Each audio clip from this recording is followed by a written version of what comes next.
अस्सलाम वालेकुम जी। मोहम्मद इमरान एडवोकेट बात कर रहा हूँ जी।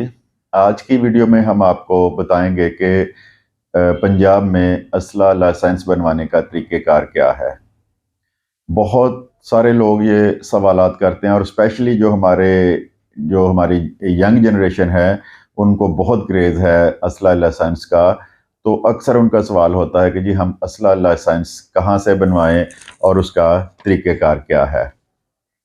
असला लाइसेंस का गवर्नमेंट ऑफ पंजाब की तरफ से एक तरीक़ेकार बताया गया है।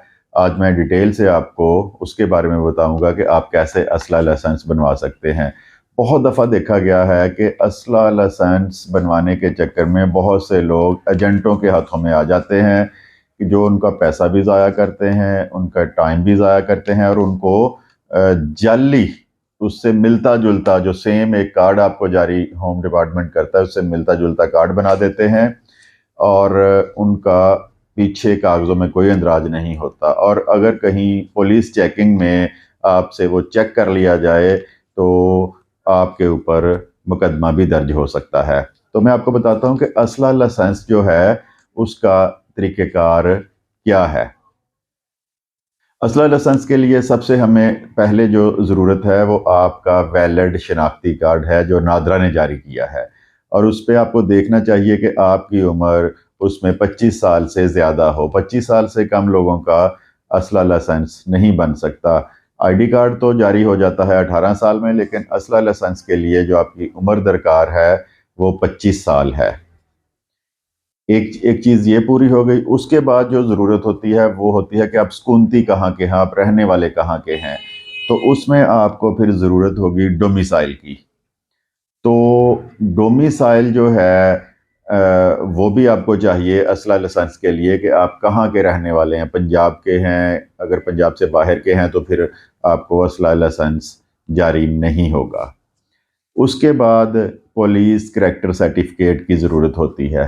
पुलिस करैक्टर सर्टिफिकेट में ये देखा जाता है कि जो बंदा असला के लिए अप्लाई कर रहा है उसका कोई क्रिमिनल रिकॉर्ड तो नहीं है, उस पर कोई फौजदारी मुकदमा तो दर्ज नहीं है, उसको वो किसी ऐसी मुल्क दुश्मन सरगर्मियों में मुलव्वस तो नहीं है, या किसी कालादम तंजीम के साथ उसका वास्ता तो नहीं है। तो ये सारी चीज़ें फिर पुलिस करैक्टर सर्टिफिकेट में देखी जाती हैं। वो आपका जो मुतलका थाना है वो इसको जारी करता है। वो मैनुअल तरीके से भी आपके रिकॉर्ड को चेक करता है और आपका जो आईडी कार्ड है उससे भी आपको चेक करता है कि आप क्रिमिनल रिकॉर्ड होल्डर तो नहीं हैं। अगर आप नहीं हैं तो फिर वो आपको पुलिस करैक्टर सर्टिफिकेट जो है वो जारी हो जाता है। इसके बाद जिस चीज़ की ज़रूरत होती है वो है आपका मेडिकल सर्टिफिकेट। मेडिकल सर्टिफिकेट आप अपने करीबी किसी भी सरकारी हॉस्पिटल से बनवा सकते हैं और उसमें ये देखा जाएगा कि आप जिस्मानी और दिमागी तौर पर फिट हैं या नहीं हैं।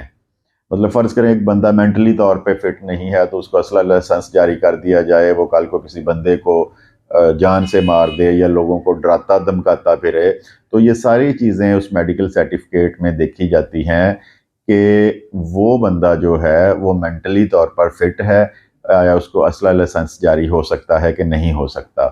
इसके बाद जो ज़रूरत है वो है आपका बिज़नेस प्रूफ कि आप करते क्या हैं। तो उसके बाद बिज़नेस प्रूफ की ज़रूरत होती है। आप बिज़नेस कर रहे हैं, आप कोई वकील हैं, आप डॉक्टर हैं, या आपका क्या कारोबार है, तो वो प्रूफ साथ लगाना पड़ता है। उसके बाद आपकी पासपोर्ट साइज़ तस्वीर की ज़रूरत होती है। कोशिश करें कि उसका जो है बैकग्राउंड वो ब्लू हो। तो ये चीज़ें जब कंप्लीट हो जाएं तो आपने एक फॉर्म होम डिपार्टमेंट की जो वेबसाइट है वहाँ से डाउनलोड करके उसका प्रिंट ले लेना है। उसको पूरी एहतियात से जो जो उसमें रिक्वायरमेंट हैं, जो आपके मतलब पूछा गया है, वो आपने उसमें अपना उसको फिल कर लेना है। फिल करने के बाद उसको फाइल में लगा देना है।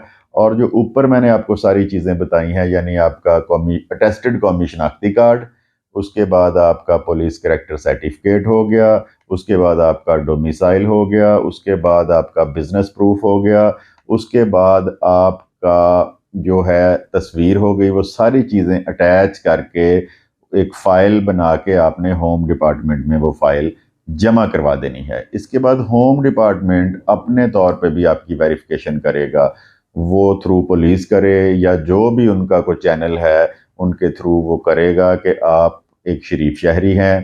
آپ کے محلے سے بھی پتہ کیا جائے گا، جو آپ کا تھانہ ہے متعلقہ وہ کرے گا، پھر آپ کا جیسے میں نے بتایا ہے کہ وہ آپ کا کرمنل ریکارڈ چیک کرے گا، آپ کے اوپر کوئی ایف آئی آر تو نہیں ہوئی، کسی ایسی تنظیم سے تعلق تو نہیں ہے جو ملک دشمن ہے۔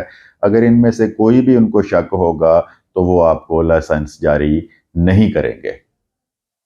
اس کے بعد جب آپ کی یہ ساری چیزیں کلیئر ہو جائیں گی تو ہوم ڈپارٹمنٹ آپ کو مطلع کرے گا اور آپ کو 90 دن کے اندر اندر لائسنس ایشو ہو جائے گا۔ اس کے بعد جب آپ کو پتہ چل جائے گا کہ میری فائل جو ہے وہ اپروو ہو گئی ہے، آپ نے پھر اپنا ویپن خریدنا ہے۔ ویپن ایسے ہی نہیں کسی چلتے پھرتے بندے سے نہیں آپ نے ویپن لینا، آپ نے آتھورائز ڈیلر جو ہے، جو ڈیلرز اسلحہ ڈیلرز بیٹھے ہیں ان کو آتھورائز کیا گیا ہے لائسنس دینے کے لیے، تو آتھورائز ڈیلر سے پھر آپ نے اپنا ویپن لینا ہے۔ اس ویپن کے اوپر ایک نمبر بھی ہوگا، وہ نمبر آپ کے لائسنس پہ آ جائے گا، اور پھر اس کے بعد آپ نے لائسنس کی فیس جمع کروا دینی ہے، اور اس طرح آپ کا جو لائسنس ہے وہ آپ کو مل جائے گا۔ یہ طریقہ کار اڈاپٹ کریں، کسی ایجنٹ کے پاس جانے کی ضرورت نہیں ہے، کسی کے پاس پھنسنے کی ضرورت نہیں ہے۔ اس میں کچھ لوگ ان ساری چیزوں سے مستثنیٰ ہیں کہ ان کو یہ ساری ویریفیکیشن نہیں کروانی پڑے گی، وہ بھی میں آپ کو بتا دیتا ہوں۔ اس میں ہماری قومی اور صوبائی اسمبلی کے جو ممبران ہیں وہ مستثنیٰ ہیں ان ساری ویریفیکیشن سے۔ اس کے بعد گریڈ 17 سے اوپر کا جو کوئی آفیسر ہے وہ مستثنیٰ ہے، اور اس کے بعد آرمی کا کمیشنڈ آفیسر کوئی بھی، ان کی یہ ساری ویریفیکیشن نہیں ہوتی اور ان کو اسلحہ لائسنس جاری ہو جاتا ہے۔ تو ویڈیو اگر پسند آئے تو اس کو لازمی شیئر کریں، چینل کو لازمی سبسکرائب کریں اور دوستوں کے ساتھ اس کو شیئر کریں، تاکہ بہت زیادہ عام زندگی میں ہم سے مطلب وکلا سے یہ بہت زیادہ سوال ہوتا ہے، جی ہمیں طریقہ کار بتائیں کہ ہم نے اسلحہ لائسنس کیسے بنوانا ہے۔ ایجنٹوں سے بچیں اور تھرو پراپر چینل طریقے سے اپنا جو لائسنس ہے وہ آپ بنوائیں۔ آپ کا بہت بہت شکریہ، خدا حافظ۔